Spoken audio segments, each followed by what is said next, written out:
তৃতীয় পয়েন্ট হচ্ছে আর্জেন্ট আর ইম্পর্টেন্ট, গুরুত্বপূর্ণ আর জরুরি, এই দুইটা জিনিসের মধ্যে পার্থক্য করতে শিখতে হবে। আর্জেন্ট কি জিনিস, ইম্পর্টেন্ট কি জিনিস। মানুষ সব সময় আর্জেন্টের পিছনে ছুটে, আরে কল আসতেছে তাড়াতাড়ি দাও, কলটা ধরি। আরে নোটিফিকেশন আসলো তাড়াতাড়ি নোটিফিকেশন দেখি।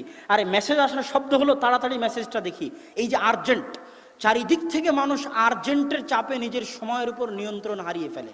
জি না, মেসেজ আসতেছে আসুক, নোটিফিকেশন বাজতেছে বাজুক, মোবাইলে কল বাজতেছে বাজুক, আপনি সবসময় ভাববেন এটা ইম্পর্টেন্ট কিনা, গুরুত্বপূর্ণ কিনা, এই কাজটা আমার প্রয়োজন কিনা, এই কাজটা আমার লাভ দিবে কিনা, উপকার দিবে কিনা, তাহলে আপনি সময়কে নিয়ন্ত্রণ করতে পারবেন। আর যদি খেলে আর্জেন্টের পিছনে ভাগেন, ফোন আসলো রিসিভ করতে হবে, নোটিফিকেশন আসলো দেখতে হবে, মেসেজ আসলো দেখতে হবে, গেটে কেউ কলিং বেল টিপতেছে বাইরে গিয়ে দেখতে হবে, খালি যদি আর্জেন্টের পিছনে ছুটতে থাকেন, অমুক মানুষ ডাকতেছে যেতে হবে, তাহলে আপনি আপনার সময়ের বরকত হারিয়ে ফেলবেন।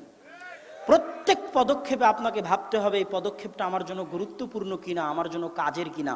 যদি গুরুত্বপূর্ণ হয়, কাজের হয়, তাহলে গ্রহণ করুন, আর গুরুত্বপূর্ণ যদি কাজের না হয় ফেলে রাখুন। পরবর্তীতে যখন অবসর সময় হবে তখন দেখবেন।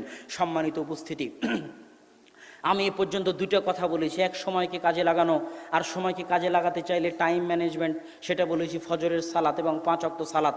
তারপরে বলেছি সময় বরকত হওয়া, সেটার কথাও বলে দিলাম।